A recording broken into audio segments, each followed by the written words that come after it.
Hey everyone, I'm Jane Graves. I'm very happy to greet you from New York, my home base. Today is the official opening of Frieze New York, one of the leading international contemporary art fairs. It runs through the weekend at the Shechet right behind me, and I'm going to see you inside momentarily.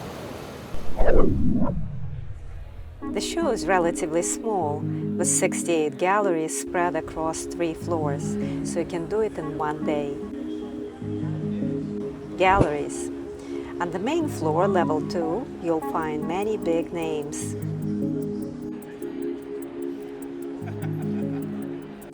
This year, there are plenty of solo booth presentations here.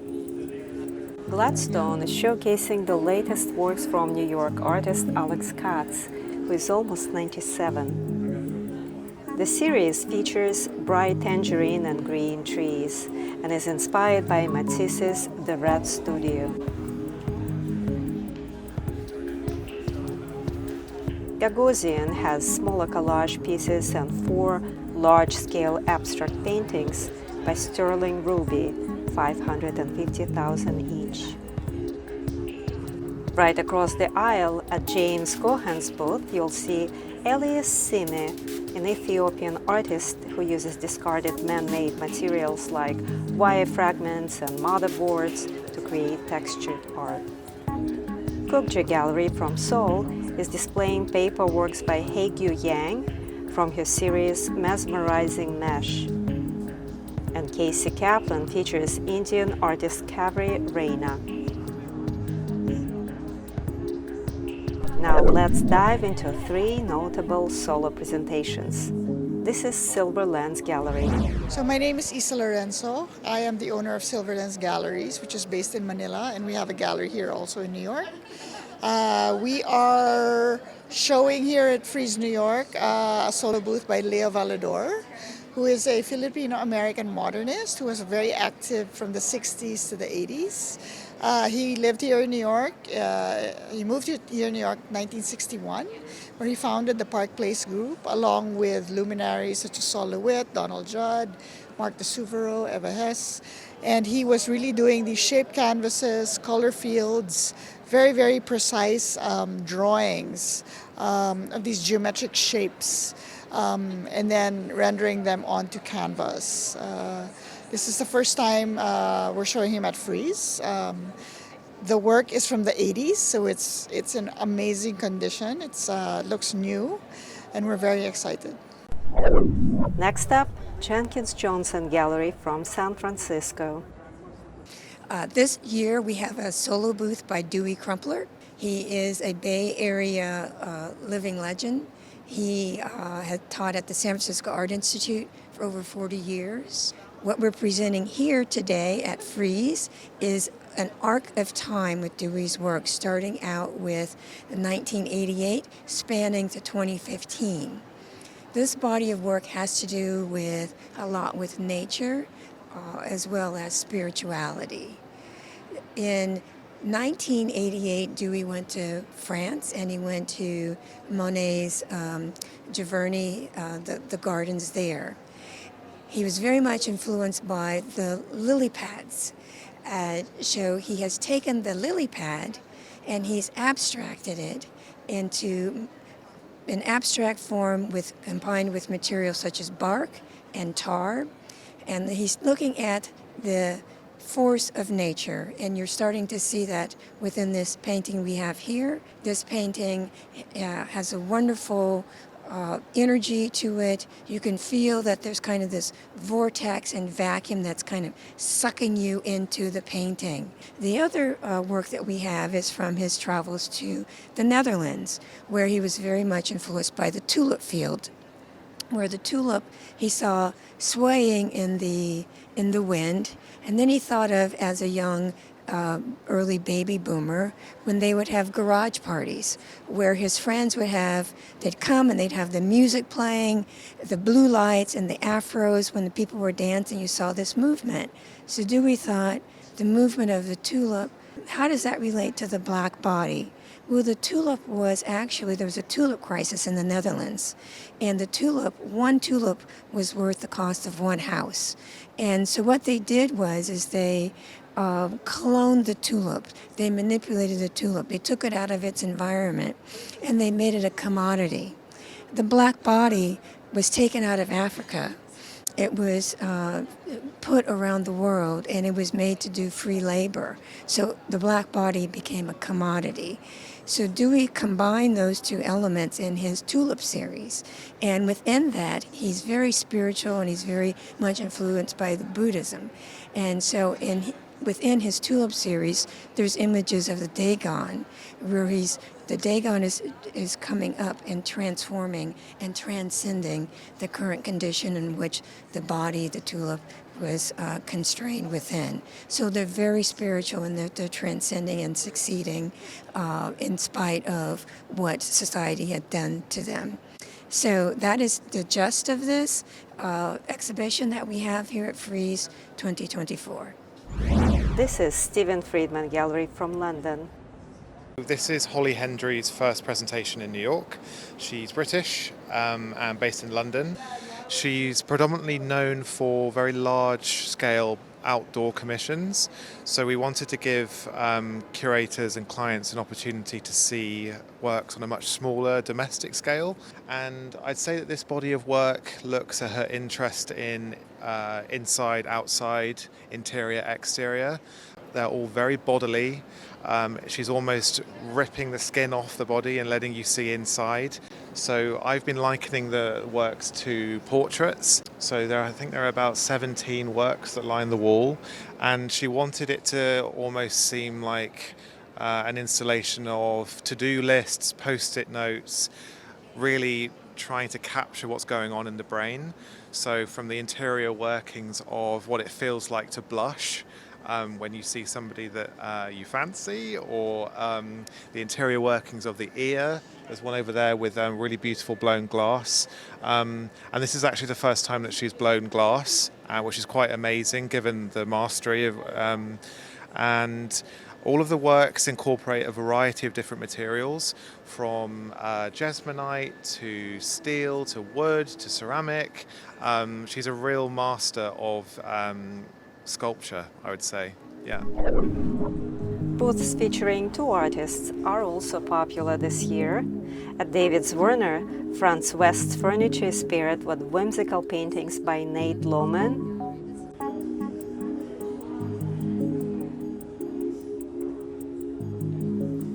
Pace Gallery is displaying minimalist paintings by Robert Mangold alongside sculptures by Arlene Shechet.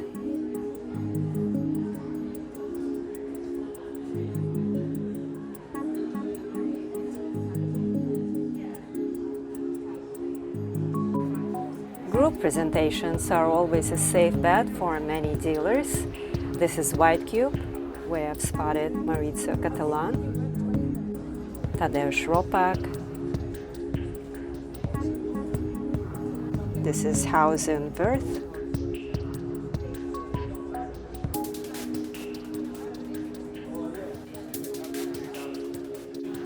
On the way out, it's hard to miss this cute Instagrammable Poodle on a merry-go-round by Elmgreen and Dragset at Massimo De Carlo, and it's called Social Media. Or the sparkly suspended sculpture by Tomás Saraceno at Tanya Bonagdar.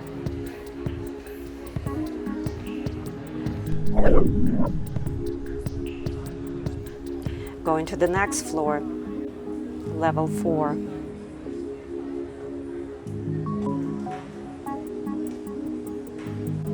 This is a gallery from downtown New York, confusingly called Canada, founded by an artist collective. Château Shatto from Los Angeles, which graduated from emerging galleries to the main sector this year. And here is one of my favorite sections, Focus, for galleries that are 12 years old or younger.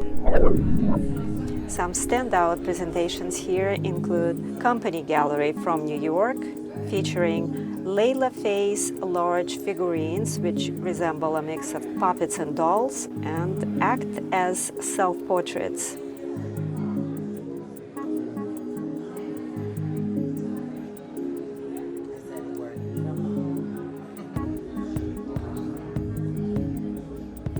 Cap Gallery is presenting Stanley Stelli's provocative photos of gay men at the Hudson Piers in the 1970s and 1980s. The exhibition is titled The Piers in Color.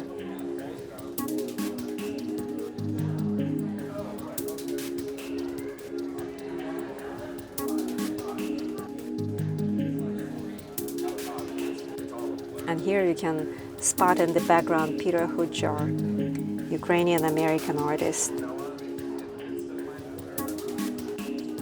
Focus section is partially subsidized this year by Italian fashion house Stone Island, with staff uniforms created using Hasani Sahlehe's art. Madragoa Gallery from Lisbon won the Stand Prize for its solo presentation of Chinese-Portuguese artist Sarah Chen Yan's abstract wood paintings. Here I met probably the most fascinating person at the fair, Reverend Joyce McDonald, an artist, minister, and activist. She's showcasing her ceramic works with Gordon Robishaw Gallery. My name is Reverend Joyce McDonald. I've been an artist for really all my life, but I was always artistic. But for the last 28 years, I've really dived into art, and it wasn't anything that was planned.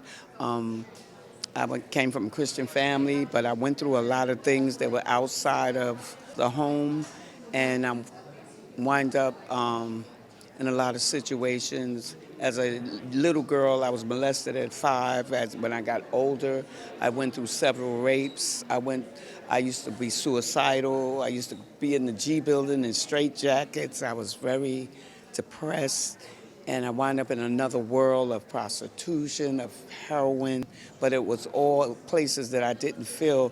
I knew I didn't belong there. I wasn't raised that way, and I wound up with a 25-year heroin habit. And then one day, through it all, I was always creative. And during my drug addiction years, I began to make hats and leather clothes and baby clothes, And one day I was on York Street in my neighborhood in Farragut in Brooklyn, and I was waiting for the drug dealer to come out to buy heroin, and which I had been to 60 detoxes. And this time, I heard a voice say, "Joyce, go back to church." I used to be in the choir in church. And I spoke to the voice. I didn't know it was the voice of God because he speaks.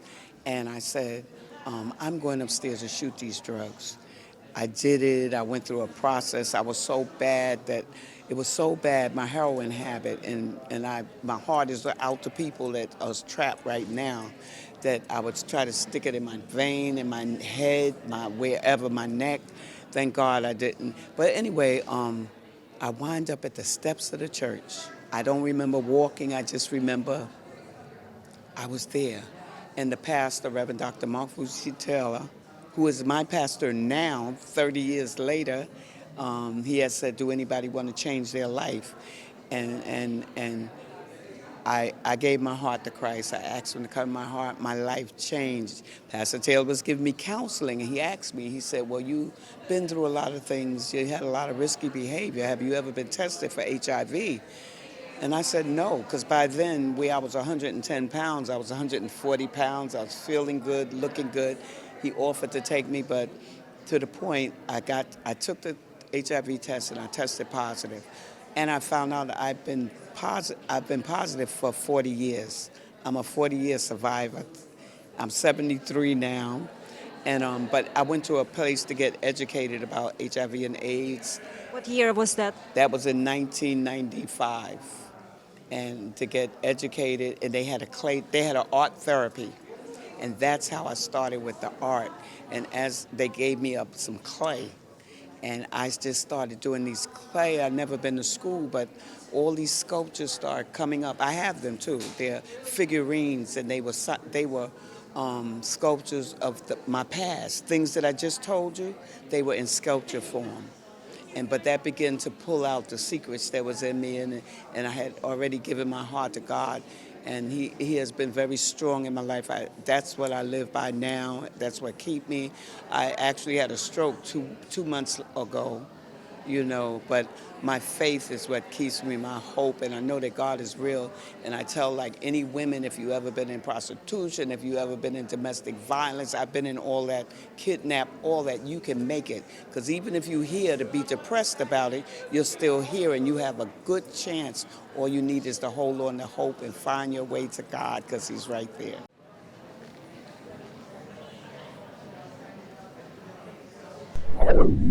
In the main gallery section of this floor, UK gallery Emmeline is featuring artist and performer Kembra Pfahler. Hello everyone, my name is Kembra Pfahler and I'm here at Emmeline Gallery, which is based in London. And I'm here in New York City at Frieze, and I've never really actually been to a Frieze fair. And what I'm showing here are a couple of posters that my art partner Samoa Moriki and I made to publicize my band, The Voluptuous Horror of Karen Black. I feel a little shy being so self-promotional. I feel like for some reason the past couple of months, feels like everyone on the planet has been asking me to film or to take pictures of me. But one thing that I've noticed about being an artist in New York is that there's room for all of us, and once in a while people ask me to take pictures and be in films, and then it's somebody else's turn. So right now, for some reason, it's really nice that people are interested in the band work, and I'm having a little bit of a day in the sun. During the pandemic, I was very quiet, I was very angry, and I wasn't doing a lot of shows. So I guess recently, in 2024, coming out and working to change the world, hopefully one terrible show at a time. One more level to go, level 6. Here are my highlights. I want to mention two self-taught artists. One is Mame-Diarra Niang. In her abstract photographs printed on metallic paper, she reflects on her ancestry and the portrayal of black bodies. She's presented by Stevenson Gallery from South Africa.